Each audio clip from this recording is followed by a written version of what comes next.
Good morning, dear students. Yesterday we started the lesson Chicago speech delivered by Swami Vivekananda, and we have discussed about the brief information about Swami Vivekananda and about this particular speech yesterday. So today we are going to discuss his response to welcome 11th September 1893. So he started his speech calling the people of America not sir or madam, but he started his speech with honorable words like sisters and brother of America, and it is said that that word get more applaud in that hall. And he says, it fills my heart with joy unspeakable to rise in response to the warm and cordial welcome which we have given us.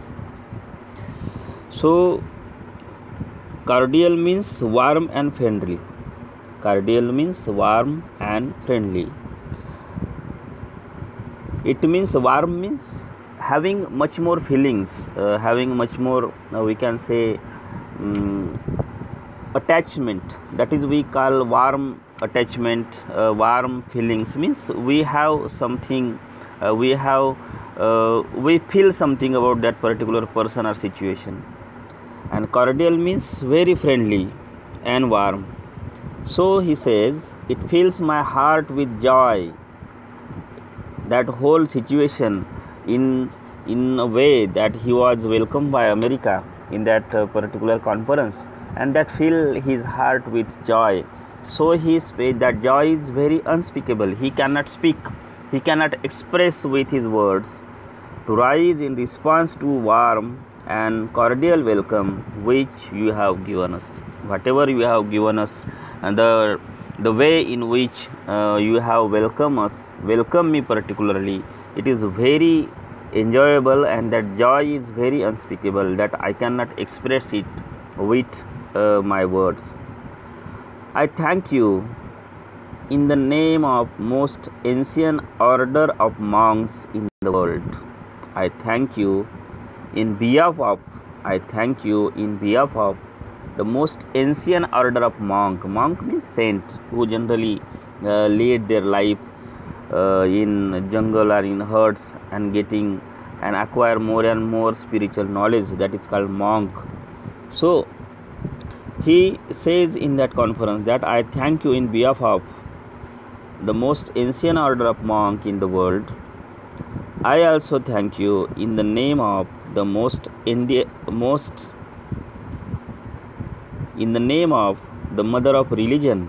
I thank you in the name of millions and millions of Hindu people of all classes and sects. So he also thanks them in behalf of the mother of religion. Mother of religion means there may be the mother of religions, or there may be the mother of we can say there may be the existence of God, or there may be some most ancient saint who discovered that religion and the glorious way to lead the life that he calls the mother of religion, and that is the only way with which we can lead our life peacefully. So he also thanks the mother of religion, and I thank you in the name of millions and millions Hindu people of all classes and sects. As far as our India is concerned, there are various religions and sects and castes and classes. Though India have such variety in class and classes, but India is unique that India has developed a tolerance about each other, and that is the most guiding point, guiding star we can say to the world, that though we have the various words, religions and sects and caste and classes, but we have maintained our unity we have maintained our fraternity. That is the most important features of India that the world look upon us. My thanks also to some of the speakers on this platform who referring to the delegates from the Orient. Orient means belonging to Eastern countries like Asian countries, India, China, Pakistan, Nepal, Bhutan. These whole Asian countries are belonging to Asia. These whole Asian countries are considered as Orient, and you know very well Orientalism. Generally, British, European author and European thinkers generally look down upon us. They think we are wild, we are backward, we are uncivilized. It is their thinking, their Orientalism.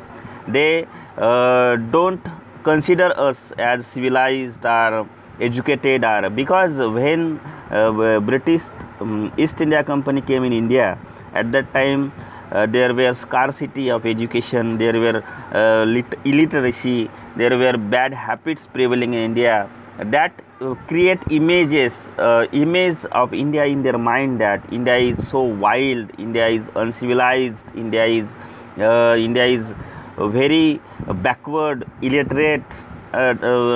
India also maintained the very bad habits like sati pratha and that child marriages, all that. So in spite of that, the speaker before they might had given the welcome speech before Swami Vivekananda. That's why regarding this past experience about Asian countries of European countries, how they look down is Asian countries, it was his studies. So keeping in mind this background, he also thanks to the speaker on this platform referring to delegates from the Orient, and he is thanking to them because they consider Asian countries that they can also deliver speech, they can also put forward their discoveries and their research and their philosophies in front of European countries. That was the honor, that honor was given on that platform. That's why Swami Vivekananda is also referring or thanking them, that speakers. Have told you that these men from far off nation may well claim the honor of bearing to different lands the idea of toleration. And when Swami Vivekananda went there and delivered, or maybe there is some discussion, but when he put forward his philosophies and he also put forward the condition of India, though in spite of having the lot of various type of sects and religions and caste and class and various type of we can say conventions and cultures we maintain in India, but in spite of that we have maintained our unity and tolerance and fraternity. That was the most important factor, and they consider while giving their speech, the speaker before delivering the speech, Swami Vivekananda.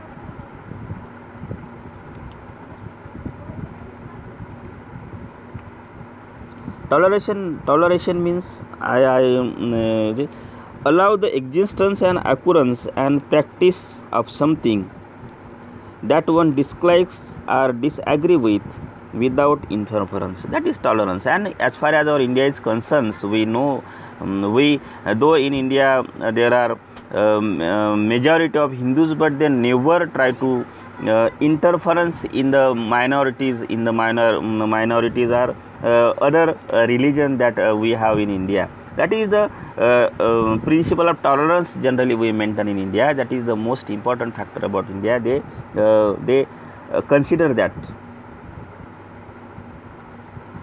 I am proud to belong to religion.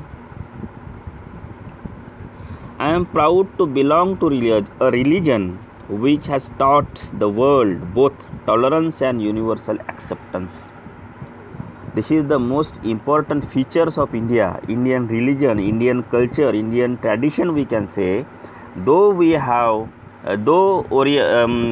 Western countries considered India as uncivilized or barbaric, or we can say illiterate, but India has maintained these two features, tolerance and universal acceptance. Though in India we have various type of sex and various type of class and class discrimination, but we never try to interference in others. We always try to let other live.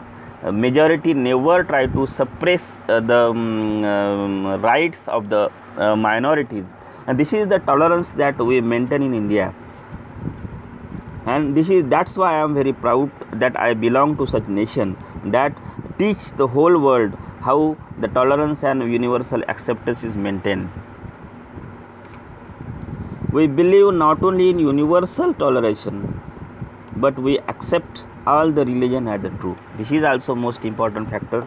Though we in India, as far as our India is concerned, majority in India is of Hindus, but Hindu never try to interfere with another religions.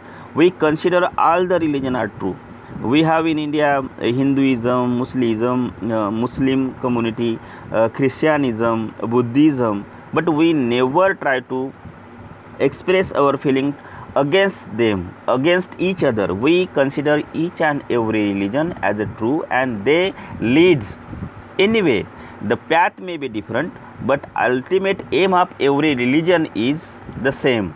They always lead the human being towards the universal peace. That is the motto of religion, and we accept each and every religion that we have and in the world we consider as a true. We never blame them, or we never try to suppress their authority. We never try to suppress their we can say teaching and their principles.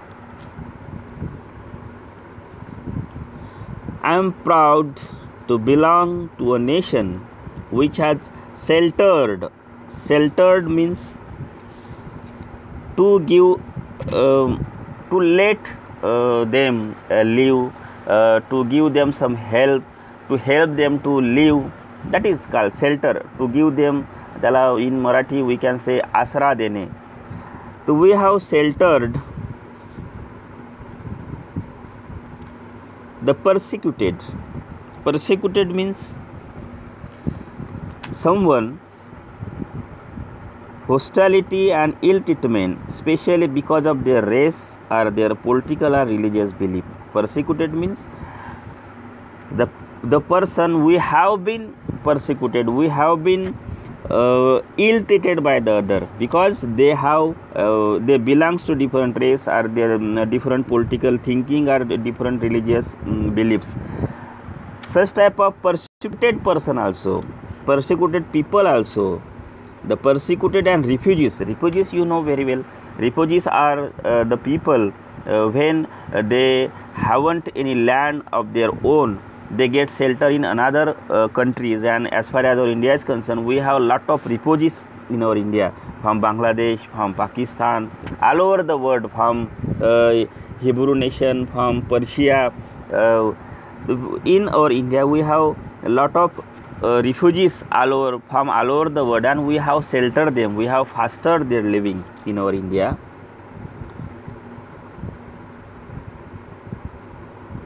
All of the religion and all the nation of the earth, I am proud to tell you that we have gathered in our bosom a purest remnant of Israelites.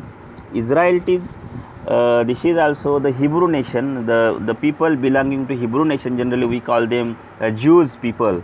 This Israelites. Then Israelites who came to southern India and took refuge with us in the very year in which their holy temple was shattered to pieces by Roman tyranny.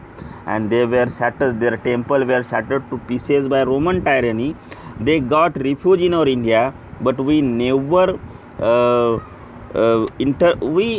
try to force them to go to our nation. We always try to shelter them. We always try to foster their living in our India, and that is our we can say greatness. We can say that we include all that people all over the world in our bosom, in our heart. I am proud to belong to the religion which has sheltered and still fostering the remnant of. Remnant means a part or quantity that is left after the greater part has been used, removed or destroyed. Means remnant, remaining things, we can say.